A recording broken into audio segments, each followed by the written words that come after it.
beau pays, la France et ses 64 millions d'habitants.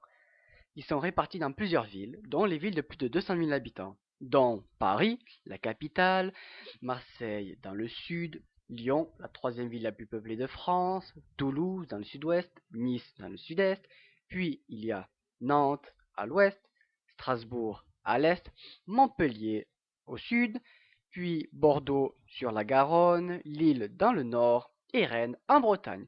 Maintenant, nous allons passer aux fleuves français. Vous les connaissez sûrement, il y a la Loire, la Garonne, le Rhône et la Seine. Ce sont les principaux fleuves. Maintenant, nous allons passer au relief. Donc, il y a les Alpes, les Pyrénées. Au centre, il y a le Massif central. Au nord des Alpes, le Jura. Et au nord du Jura, les Vosges. Nous allons maintenant passer aux pays frontaliers. Donc, nous allons représenter les terres émergées. Avec les frontières, c'est mieux.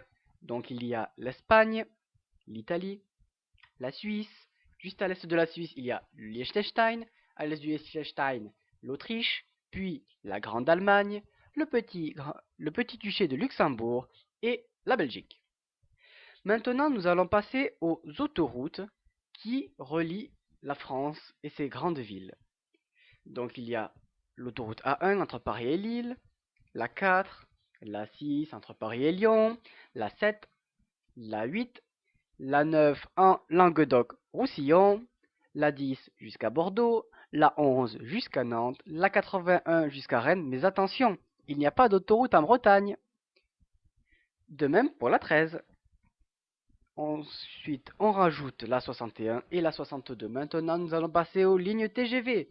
Avec la ligne TGV Sud-Est prolongée par la ligne TGV Méditerranée, la ligne TGV Nord, la ligne TGV Atlantique et la ligne TGV Est avec la ligne TGV Rhin-Rhône, actuellement en projet. Maintenant, nous allons représenter les villes de plus de 5000 habitants. Donc, il y a Reims, Le Havre, Saint-Étienne, Grenoble, Toulon, Dijon, Angers, Le Mans, Brest, Aix-en-Provence, Nîmes, Villeurbanne, Clermont-Ferrand, Limoges, Tours, Amiens, Metz, Besançon, Orléans, Mulhouse, Boulogne-Billancourt, Caen, Perpignan, Rouen et Nancy. Maintenant, nous allons passer aux mers et océans qui entourent la France. Il y a tout d'abord la mer Méditerranée au sud, la Manche dans le nord-ouest et l'océan Atlantique à l'ouest. On peut remarquer sur cette carte une zone où il y a très peu de villes. C'est la zone du diagonale du vide, des Landes jusqu'à Meuse. Maintenant, nous allons passer aux grands ensembles.